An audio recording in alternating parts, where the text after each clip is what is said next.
Hey there, everybody. All right, so welcome to the wonderful world of gouache.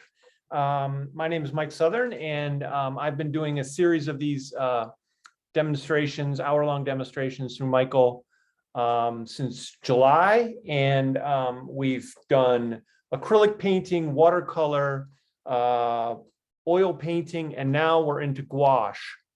And gouache is one of those mediums that people have sort of heard of it, but they don't really know what it is or what it's like working with it. And hopefully today we'll sort of clear that up. If some of the stuff that we go over today is not clear or you missed something, these are always archived on the YouTube channel that Michael's has up. So feel free to search for that. Michael's I think it's Michael's art or something like that on YouTube. I forget the exact one, but maybe it can be in the chat and you can see that. Yeah, I'll post that's a link where to you. the YouTube channel. Oh, perfect. That's a great place to sort of go back and look through what we've done before and miss anything and anything that you may have missed. Okay, so without further ado, let's get right into it. And the first thing I want to show everybody is our supply list. And this obviously is different than in weeks past because we have switched gears into the gouache. And the little set of paints that you see there, the picture of them, that is exactly what I'm going to be using. I just listed sort of white and a couple earth tones and the primaries, but I'm going to be pulling from 12 different colors. This is a set that Michael sells. I think it's like 10 or 12 bucks. For 12 tubes of paint is a really good deal. I've been playing around with these recently and they're actually really nice quality. The pigment load, which is how intense the color is really nice.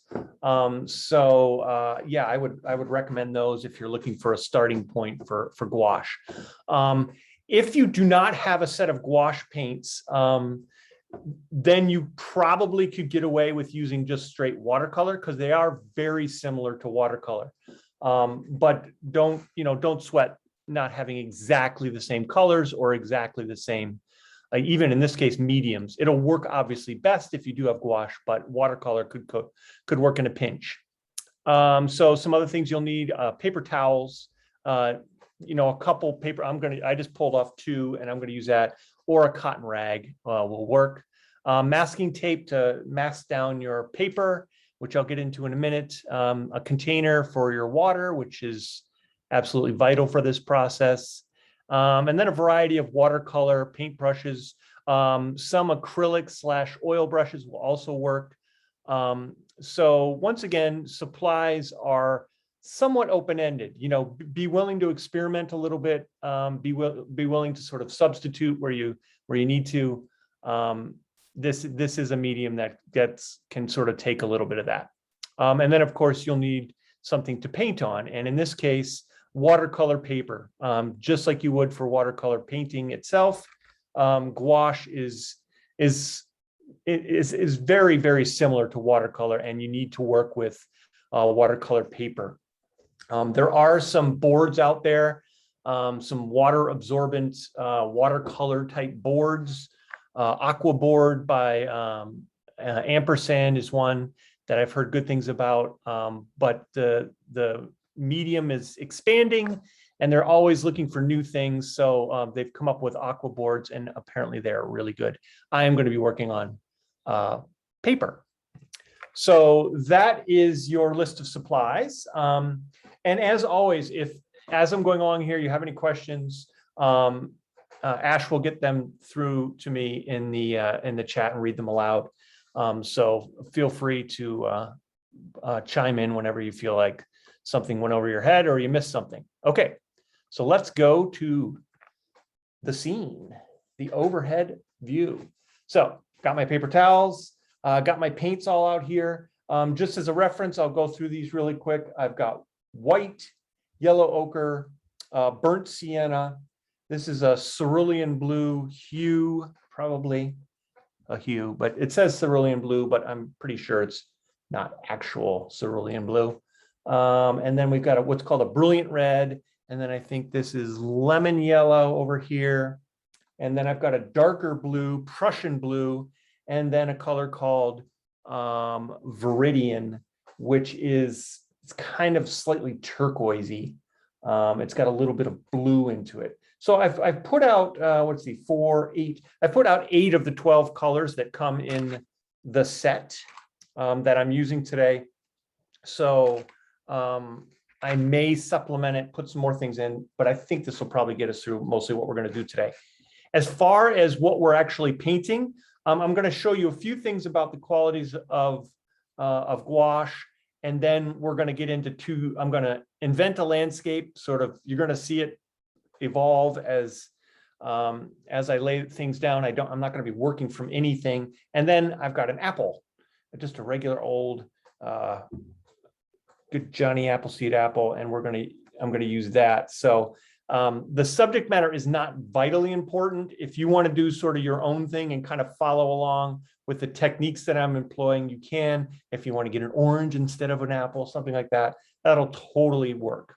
Okay, so what I have done here is I have put down a few swatches of color for gouache.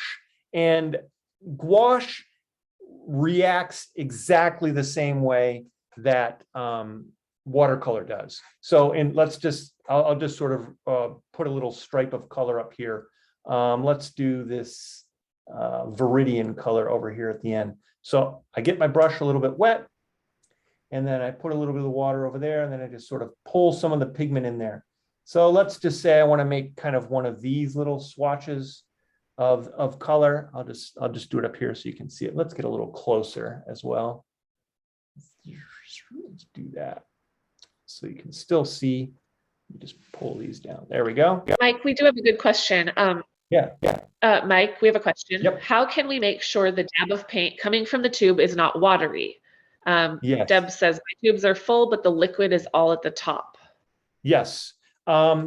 That is a great question, and it happens a lot. And what I do in that case is I'll take the tube with the cap on, and I'll just sort of squeeze it back and forth, just sort of move it around like that, just to kind of try and mix it before you put it in there. If when you squeeze it out, it still has that quality to it, what I like to do is actually take a paper towel and then unscrew it and squeeze it onto the paper towel. That way the liquid will get absorbed by the paper towel, and then you can take like a palette knife or something else and just put it on your palette that way. But that is a really pretty common problem with a lot of paints, both oil paints. I've seen it with every type of paint. Watercolor, gouache, oil, and acrylic have all done that for me at various points in the whole process. So yeah, obviously you've encountered that as well. So lucky you. But just a little of either of those should certainly help you along. All right, so you can see here with this initial splash that I put down, that's pretty much a typical watercolor approach here. And I'm going to, let me see. I'm going to slowly, let me just widen out a little bit here so you can see. There we go. Let's do that.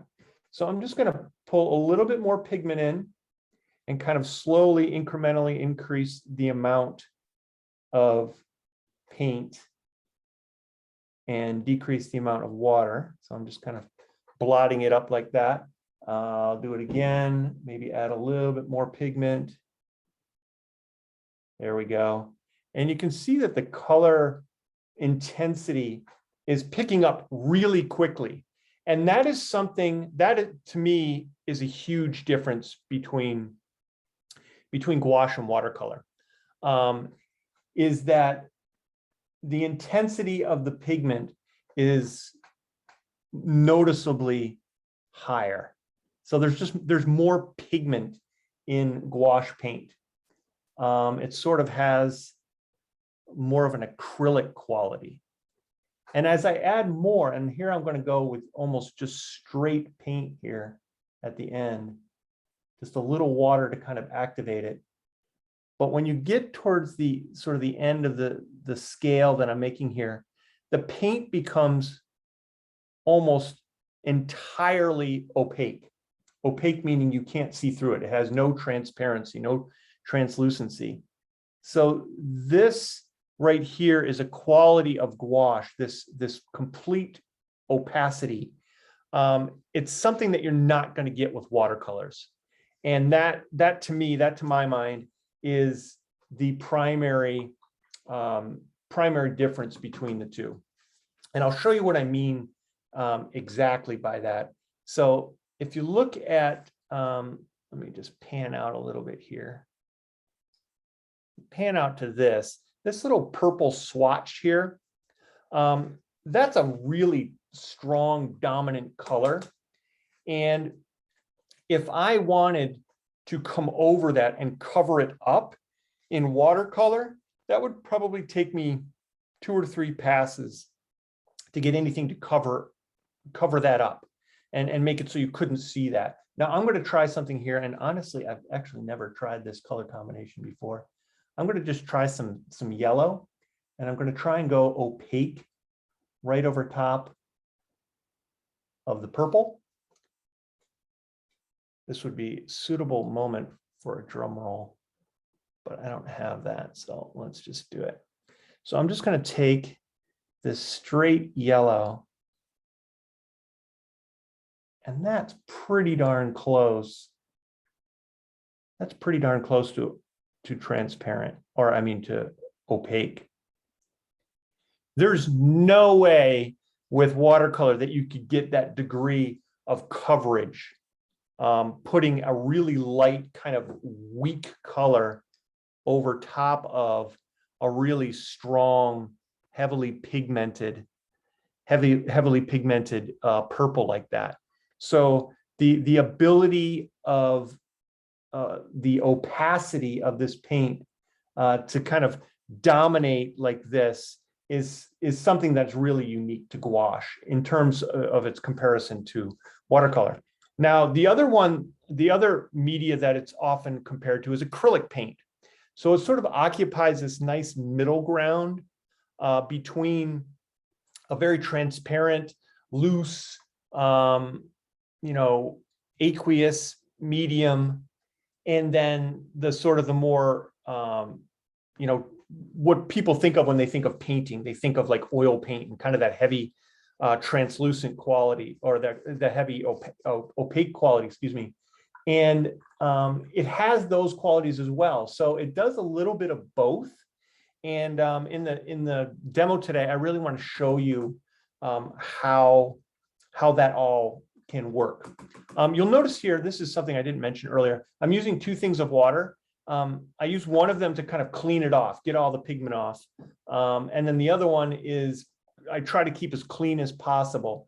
That's something you can do. It's not necessary for success or anything like that, but it does make your life a little bit easier if you've got the space for it. Okay, so let's move these away here. Incidentally, these little swatches here, especially watercolorists, you'll see them do this a lot, is they'll get different intensities of color, and it will also, on the paper that you're using, it will give you a really good read on how the different colors react to the paper that you're working on. Because different papers have different qualities. Sometimes there's sort of more of a warm white or a cool white. So you get a really accurate read. And there's actually a book out there, I forget the name of it, but it's some very technical painter's book. And it has just thousands of these strips, Winsor and Newton, Royal Blue or whatever. And then, the Graham Company's yellow ochre. And so it'll give you the different varieties of the same colors that different companies use.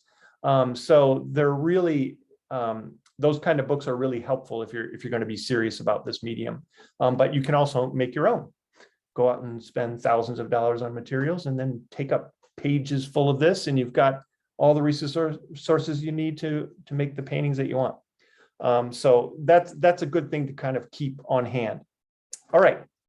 As far as the brushes that I'm using, I'm going to be using mostly watercolor brushes, but you could get away with using like acrylic or oil brushes. I would recommend that you use the finer bristled, like the synthetic sables, and not the bristle brushes.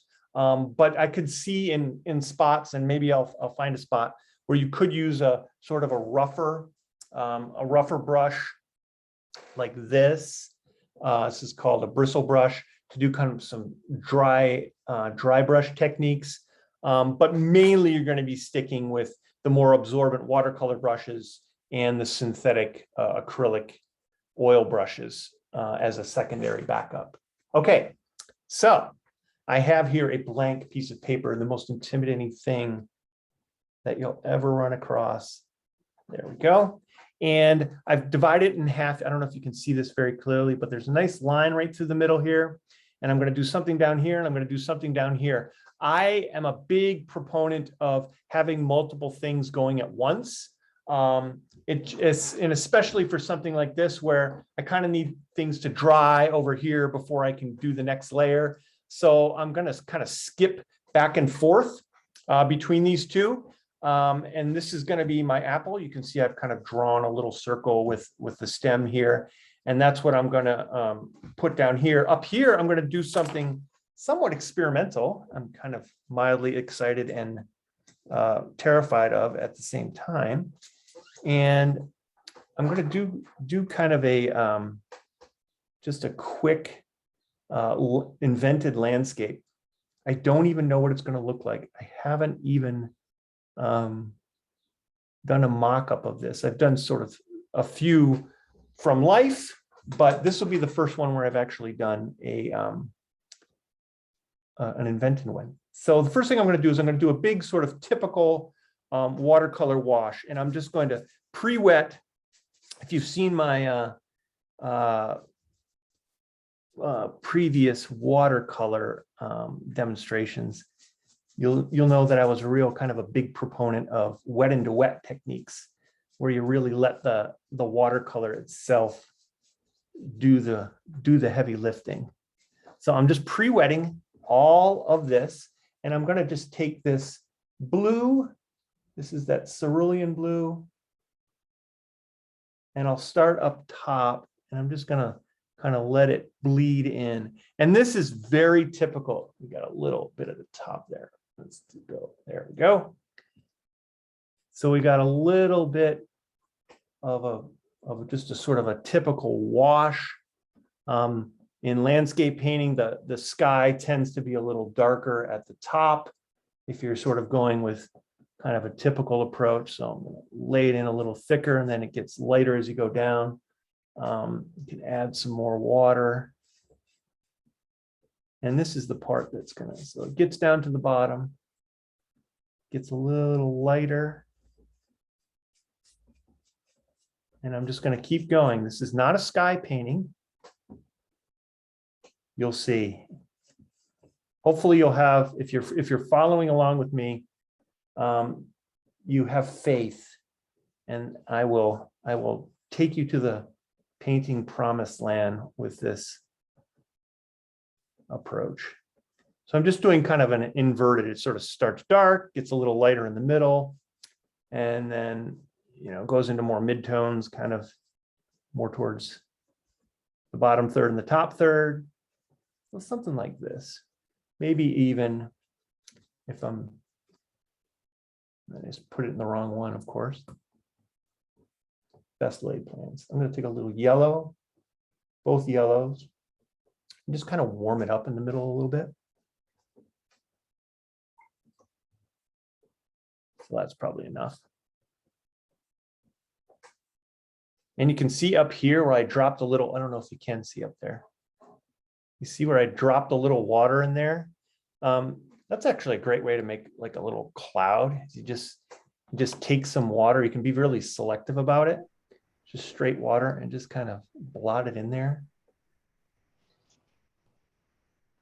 Just do that up there. Mike, we have a question about what type of paper are you using? Oh yeah, this is 140 pound, I think it's Arches watercolor paper. So it's actually a really nice watercolor paper.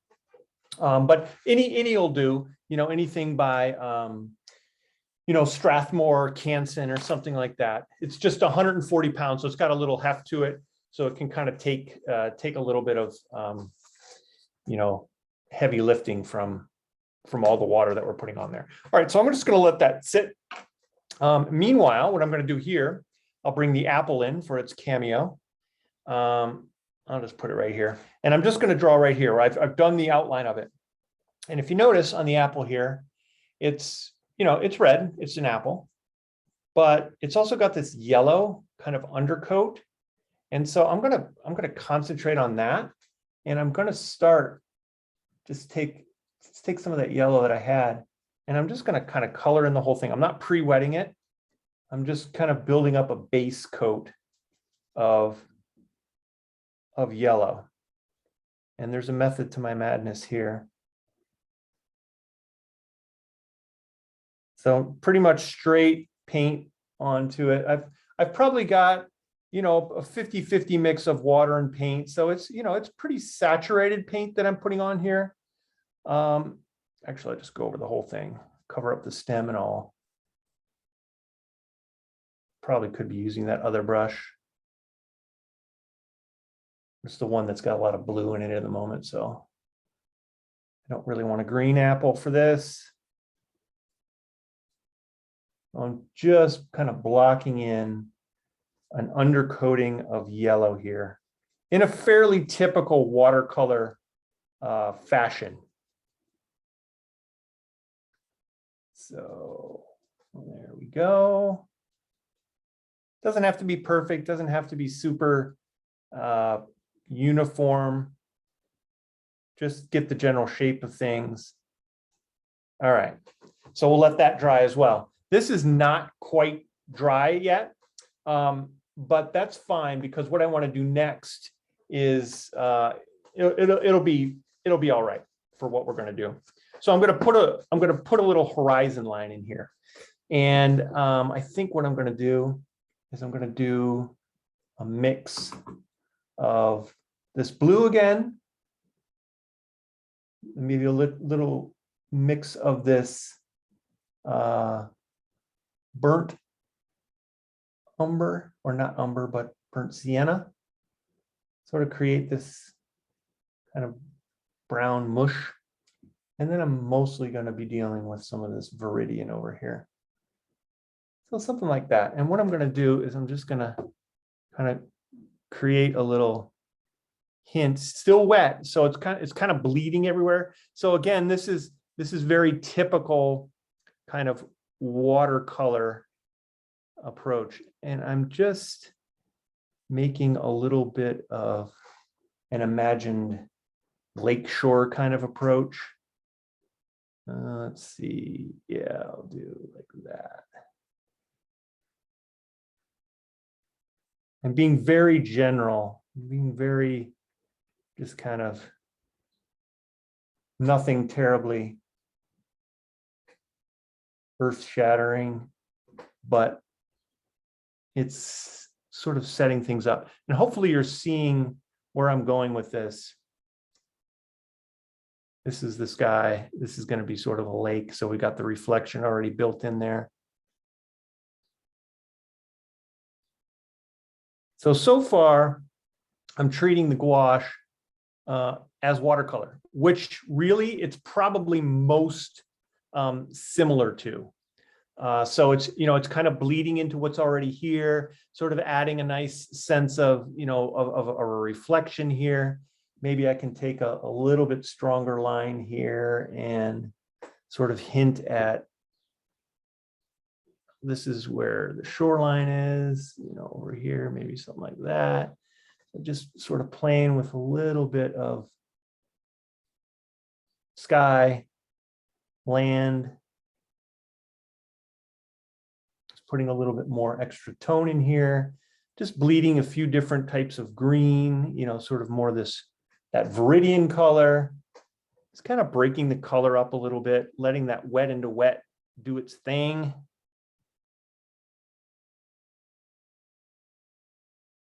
Like so. Okay. What else? Mike, we have a few more questions. Yeah, let's hear it.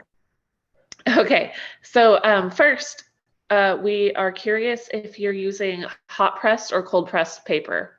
This is cold press. Yep. Okay. And Yep. then, So it's got a little bit of texture to it. The difference, right. if people don't know, a hot press is basically smooth watercolor paper, cold press, more texture. This is cold press. Yep.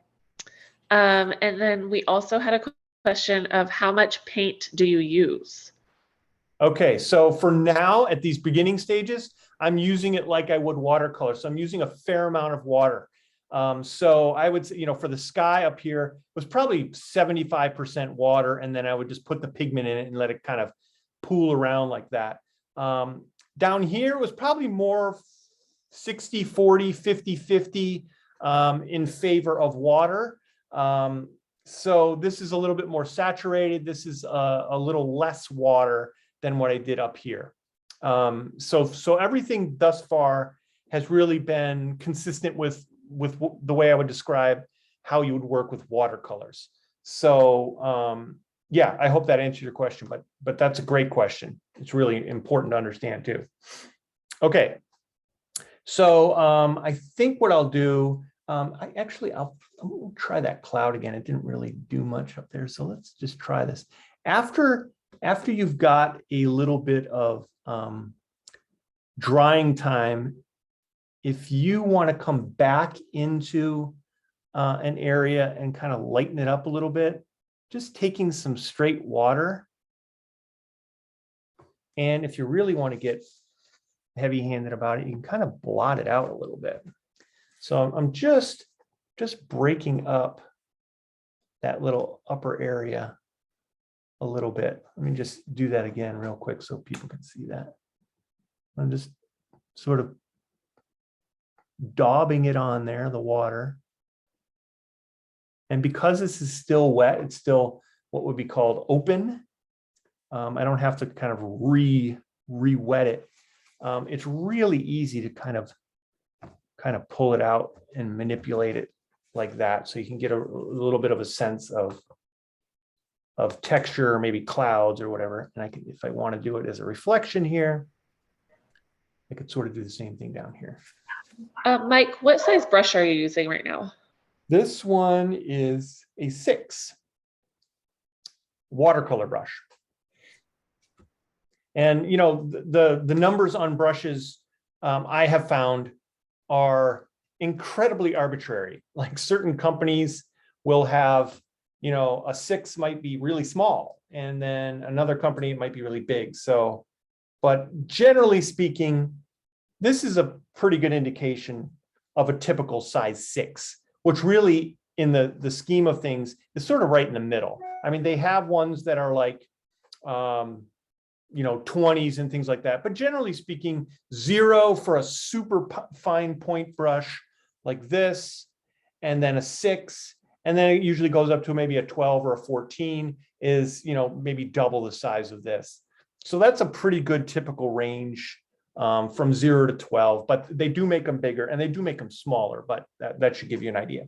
Okay, now our little apple down here has dried pretty well. So I am going to now move into some more heavier applications. So I'm going to do a little close-up of our apple as we move over to this one. So we've got our apple. I'll just sit it over here for reference. See, that was sort of more where I was. Now, so you can see lots of like little streaks and things in here. I'm going to try to be really opaque, meaning use a lot of heavy paint in this one. And that one's going to be more washy with some heavier paint applications, hopefully by the end. So what I'm going to do is I'm going to get another color out. I promised that I might do this, and lo and behold. So this is like a vermilion, which is sort of a lighter red. The red that I have is called crimson red. So it's a little darker, more like a maroon. And I'm just trying to just kind of throw the kitchen sink at these. So what I'm going to do here is I'm just going to get this, make sure that it's got all that blue and green and stuff that I used up top. Get that out, dry it out, get some fresh, clean water. I don't see anything too forbidding there. And then I'm just going to take some of this kind of mid-grade orange, and I'm just going to start building up some real heavy, and you can see how it's completely dominating this yellow. Let's get a little bit closer even. There we go. So it really kind of takes over that yellow. This is not hard to do, and you could probably do this in watercolor as well, but in gouache it's easier. And what I mean by easier is just cover up the passages of other colors.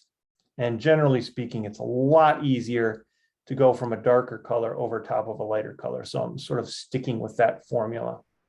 And I'm just drawing in sort of universally this middle orange color, I guess you call it, sort of lighter red. Just reactivating it and using this in a pretty opaque fashion. And again, opaque is the idea is you're just covering up the stuff that you've had before. So there's not really any interaction between the two Mike, colors. Yep. Can gouache be reactivated like watercolors? Yes, it can. There you which go. is another great feature of it, especially if you like the combination of acrylic qualities and watercolor qualities. So I'm just kind of defining the shape here of this. And in here, you can see these marks here, I'm kind of running out of paint, but sometimes these dry brush marks make a really nice kind of texture. So it allows some of that yellow to peek through. So I'm just going to ride it out for a little bit. Okay, we have another question. Is it important to follow the shape of the apple? As I'm doing this, yes, it is. If you want to get the sense of it sitting in space, like the way I'm looking at these actually look correspondingly really close. Like this is sort of, off center, but towards the top. So to get that shape, I'm really using this as kind of the axis and everything radiates out from that point. So yeah, the short answer is it absolutely is important to do that. And you can just see how I'm doing it. And when I first started, I kind of went along this edge, but then I quickly realized it's like, all right, we've got a definite shape here that I want to kind of keep in mind. And you can see that somebody asked about it being reactivated. There was kind of a part that had dried out, and all I did was just kind of go back and forth on it a little bit, and it immediately just reactivated, and I was able to kind of integrate it into the new marks that I'm making. So a great feature. Acrylics does not do that, not even remotely close to it. Once acrylics are down, they're pretty much down. Same with oils, although oils stay open a little bit longer.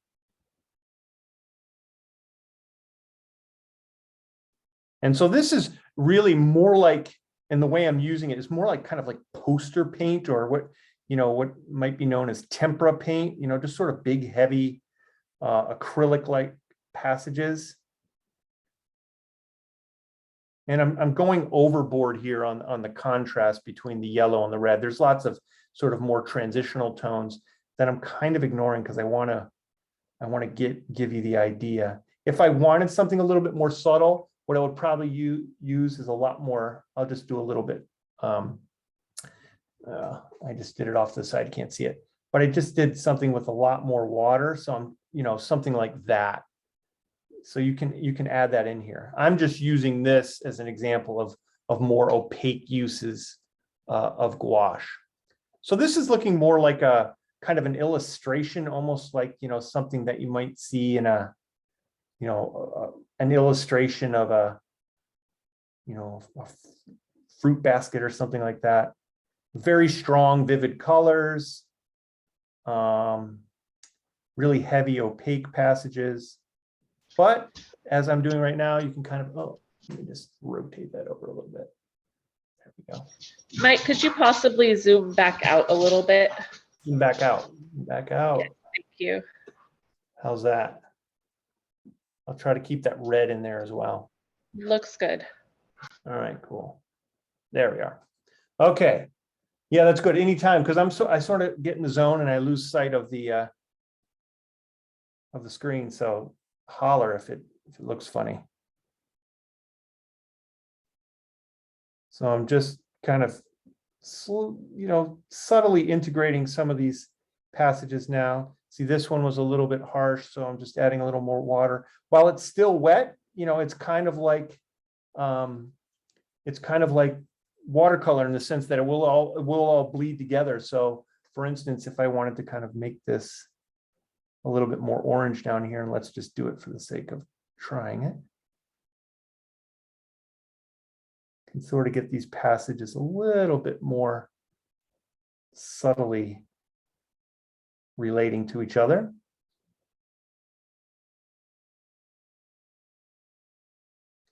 It's an apple. All apples are created unequally, so I can kind of make it up if I want to.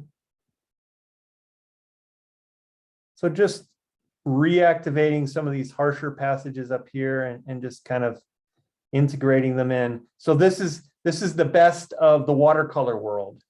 And then these heavy stripes here are more in keeping with, this stuff. The more opaque stuff is more in line with, your typical acrylic paint or even oils if you wanted to make that. Okay, so I'll just keep that as is. I'll pan out. I'm going to let this sit for a little while. We'll pan out again. Oop. There we go. And I think what I'll do now is I'll go back up. Let me move this down a little bit. There we go. And pan in a little bit here. And so what I'm going to do is I'm going to start firming up some of this a little bit more. So starting to get a little bit more heavy-handed. So making kind of a dark green, and it's more, it's just there, as you can see what I'm doing a little bit more. Get the green quality, but definitely more, more pigment. So I'm really gonna kind of firm up the land here a little bit. Put some heavier hints at maybe some tree branches. It's still a little bit damp, but it's not spreading nearly as much as when we initially put this down.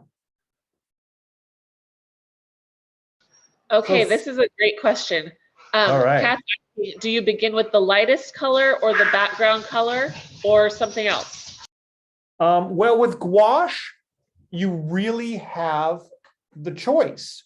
Because in watercolor, I would say definitively 100%, you start with the light colors first, which is what more or less what I did here. Certainly the lighter passages, much more watery and kind of loose and stuff like that.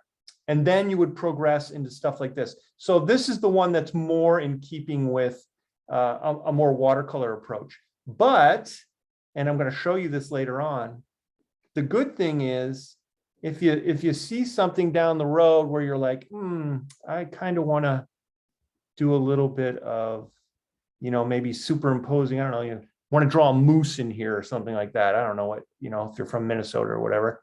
And you could come in with an opaque passage of paint over top of this. So you really can kind of come at it any way that you feel comfortable working. But I would say, as a general rule, it's best to start with your light passages first. Oops, I've moved over here and you can't see what I'm doing. Start with your lighter passages first, like we've done, and then do exactly as I'm doing here, start to come in with this darker stuff. So I'm just kind of taking a mix of the cerulean blue, the brown, the burnt sienna, maybe a little bit of that green, just kind of mixing up a dark, earthy green and just laying it in here. Let's widen out again. so you can see my mixing process as well. So a little bit of this, a little bit of burnt sienna. You could even use some red here to kind of create a purple, which will get it dark. And then you can kind of add the green to give it that, you know, sap green, foresty green kind of color. And here right now, I'm working really opaquely. This is really heavy paint.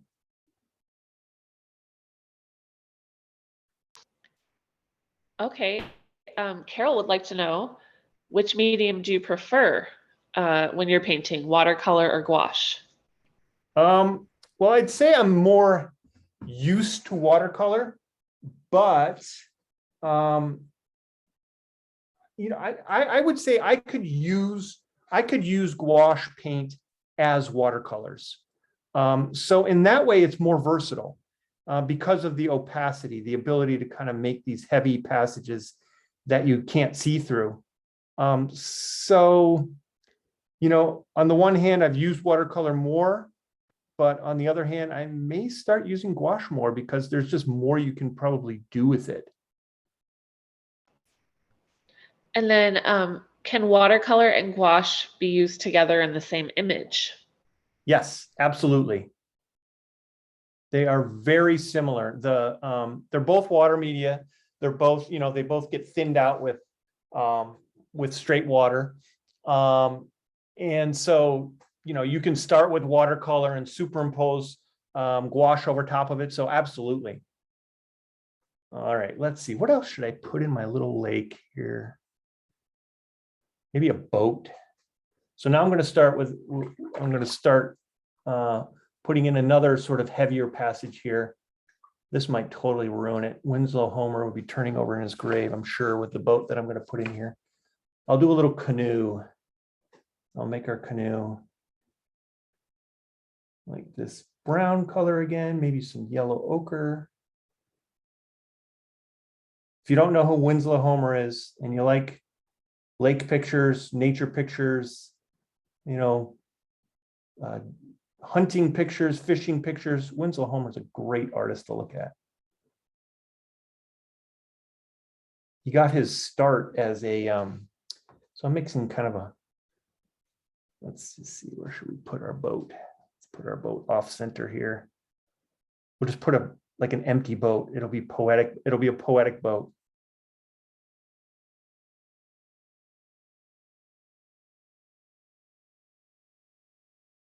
All right, not a horrible start. But once again, this is dry that I'm putting it on. So there's no bleeding at all. All right. So we have a question. Yeah. If you're sketching the image before painting, what kind of pencil should you use? And would it be different from gouache versus watercolor? That's another great question. You can use like a number 2 pencil. I don't like to because I feel like graphite kind of has like this lasting power and it kind of shines through a little bit. So I like to use the opposite, this is going to sound strange, of what media I'm using as a colored pencil. So in other words, if I'm using water media, I like to use an oil-based watercolor sorry, let me start over. I like to use with watercolor or water media, I like to use an oil-based pencil. And you can buy those. You just have to kind of search them out a little bit. So Faber-Castell, Caran d'Ache, those are different companies that will have those available, and you can buy, you know, just if you go into the art store and ask for the oil-based pencil. I like to do that because that way it stays put. It doesn't start to bleed when you paint it, and you can see the pencil marks through through, and it'll be in the color that you want. So, you know, something like this, I might do a really sort of soft, cooler color, like maybe a blue or a green or something like that. So yeah, that's what I like to use, but you can just be simple about it and use a straight number 2 pencil. It will work, but I don't like it. It tends to muddy up my paint a little bit. So now what I'm doing here is I'm just adding a little bit of kind of going back to the watercolor aspect of it, in that this is a little wet and I'm just, you know, trying to make this kind of darker line here, and it with the hopes that it'll kind of bleed into the reflection a little bit.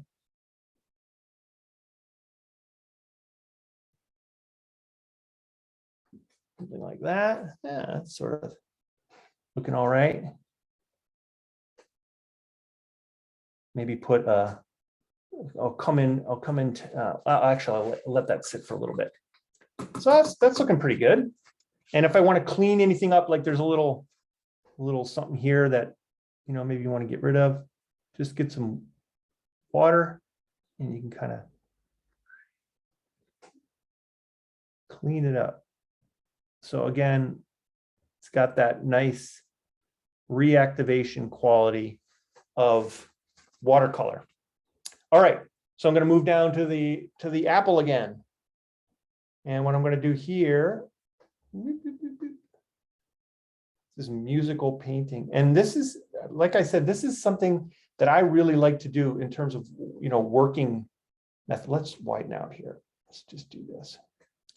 Is I like to get a few things up and running, and it just makes it easier to kind of go back and forth and get, you know, some more mileage out of your painting session.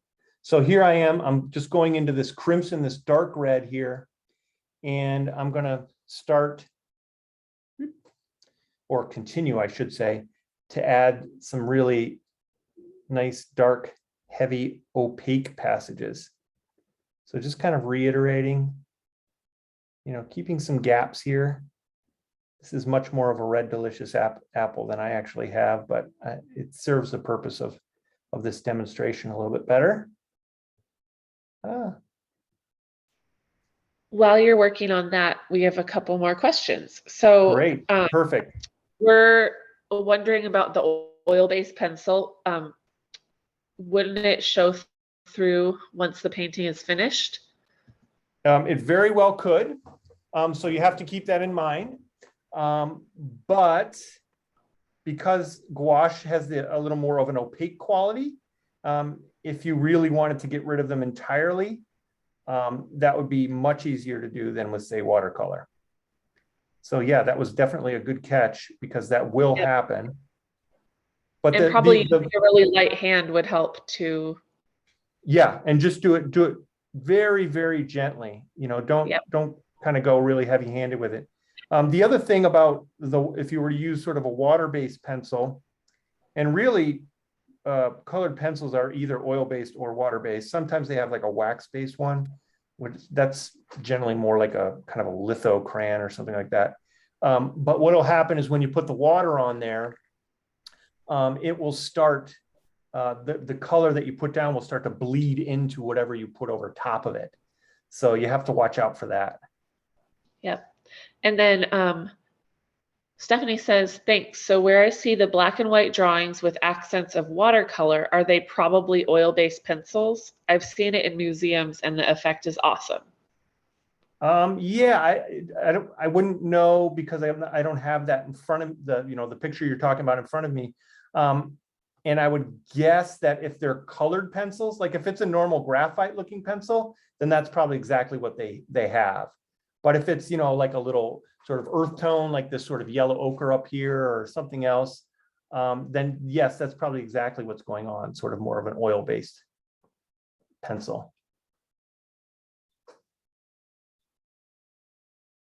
So what I'm doing now is I'm just, like I said, I'm using that nice crimson color and just adding kind of another opaque layer over top of the existing, I would call it semi-opaque.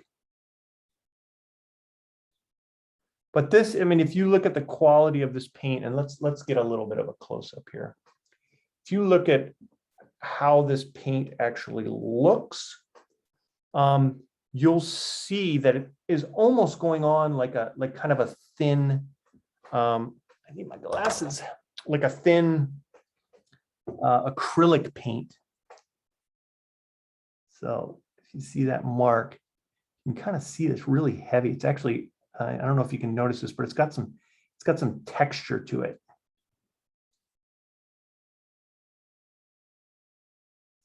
And here I'm using almost what's called a dry brush technique.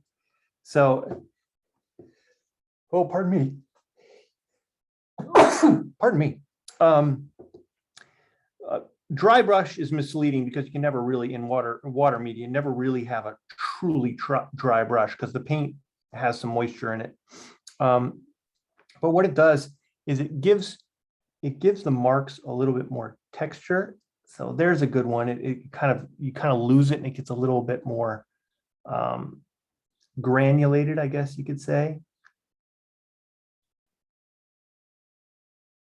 And so this dry brushing technique is really nice. I've got a painting here I'll show you in a minute that I was working on yesterday, just sort of getting ready for this. And I did a lot of kind of foliage, tree stuff. And this dry brush technique was really super helpful for that. You can kind of see how it's creating some nice textures. And that's just a feel thing. Like a lot of the paint has kind of come off at this stage. So I'm not getting a full even mark. It's more of a kind of a broken mark, I guess you could say. And it kind of creates this nice feel to it, a lot more texture.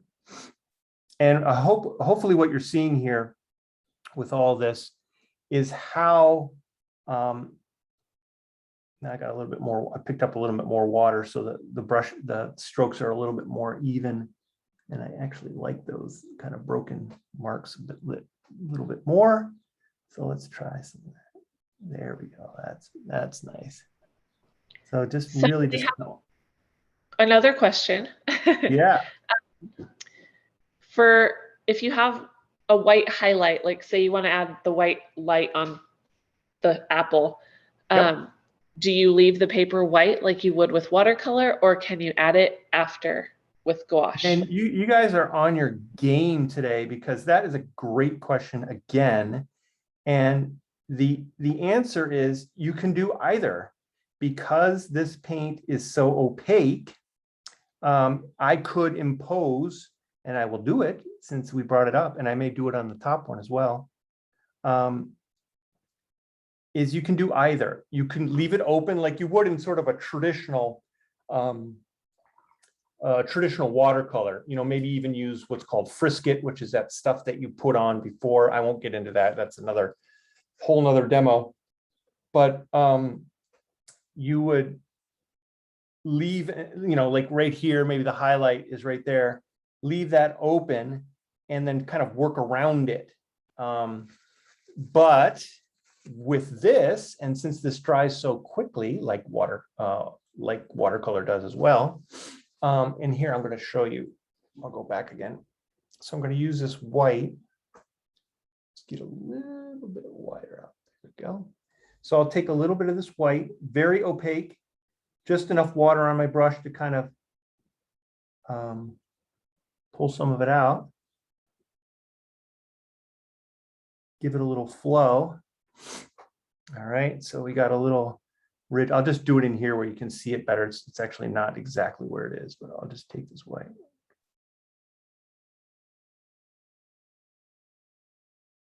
And this is something that you could try in watercolor, but it doesn't always, it certainly doesn't work as well. They have what's called, it's a color called Chinese white in watercolor oftentimes. And it's often used to do stuff like this. But I find that this paint, gouache paint, is much more geared for doing this kind of opaque, where you've got a light color, a light opaque color over opaque, darker passages. This is really hard to do in watercolor. So this is another area where I think gouache kind of outpaces watercolor in that the light colors. And you see, I'm going over a number of times. What would happen if I try to do this too much, if I really push my luck, is I would be starting to pull some of that red in there, but it's really holding its own. You really get a sense of how that opaque passage really works well and doesn't kind of get muddied up. You got to be careful with how much paint. I had a little hair caught in there, and that can cause havoc with these little detailed spots. So I'm purposely being a little heavy-handed here, but you can see how it's really maintaining the integrity of the mark.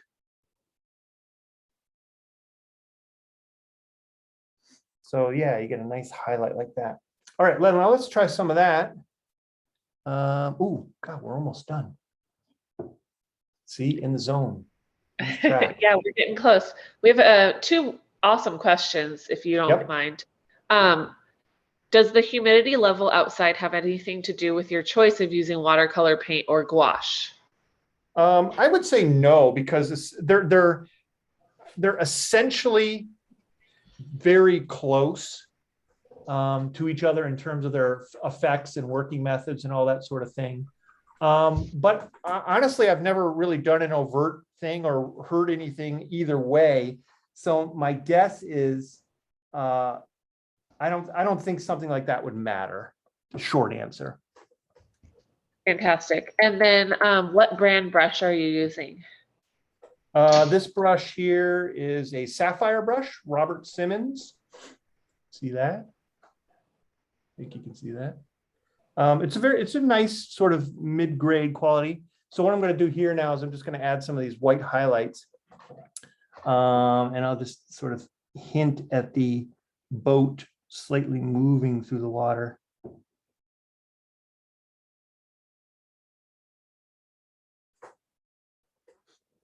Get a little closer, maybe.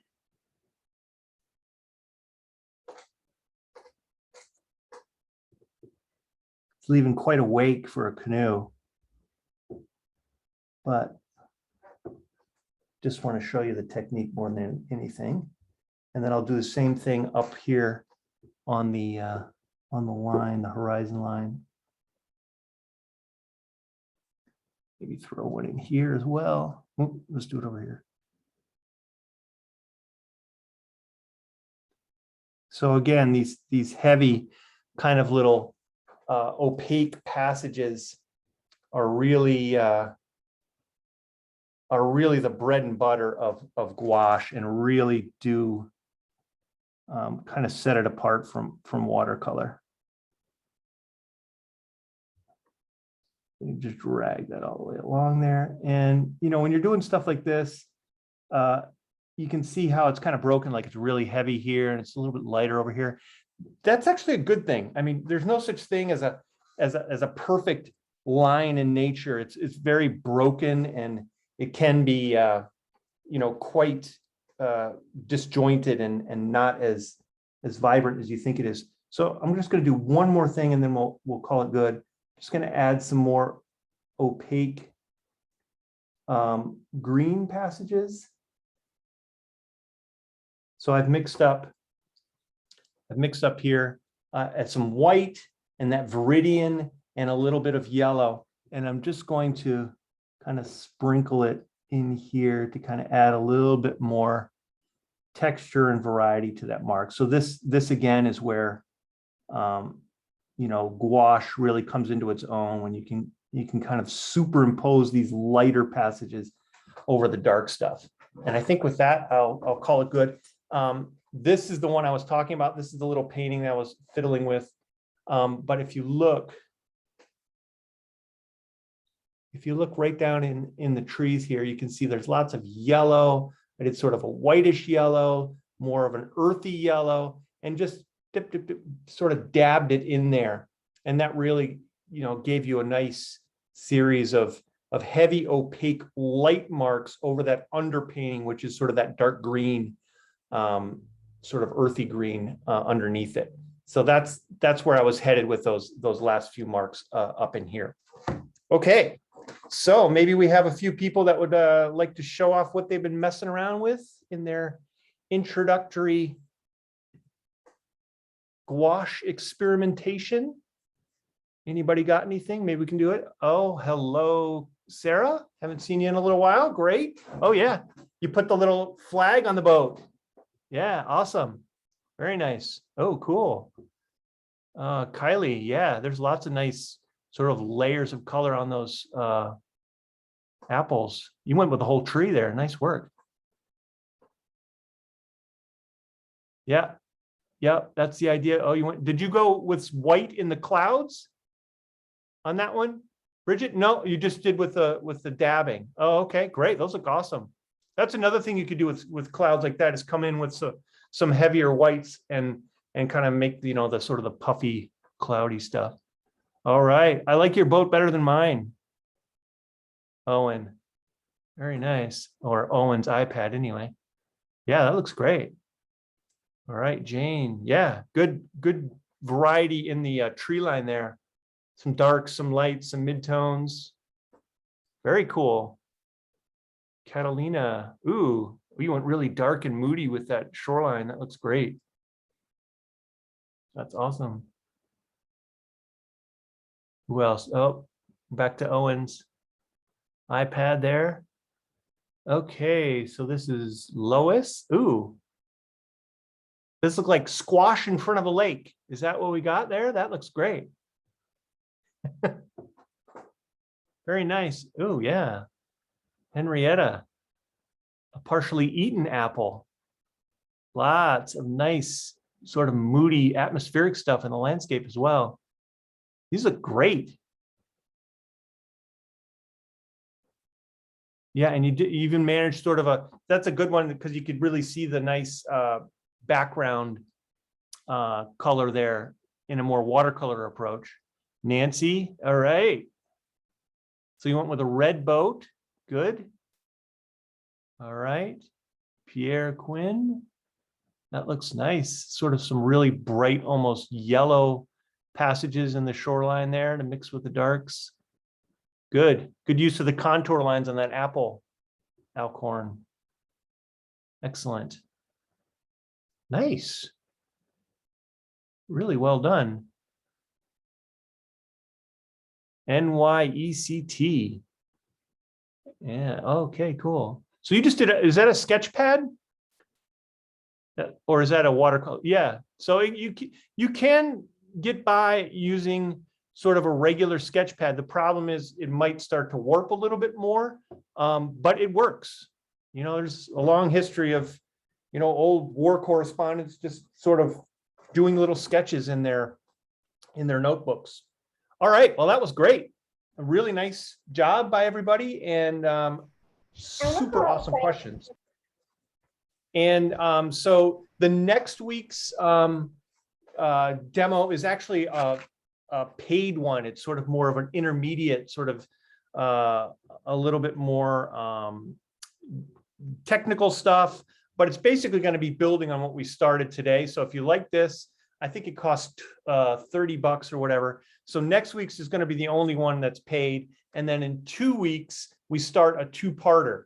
So I'm actually going to do a landscape of San Francisco, and I'll start it on the 19th of October and then finish it the next week. And then next week we'll work on, in the paid one, a painting by John Singer Sargent, who's a wonderful watercolorist, and we'll do sort of a gouache take on his watercolor paintings. Okay, that was great, people. Thank you much, everybody. So much. And I hope to see you all soon. Have a great one. Bye. Take care. Bye-bye.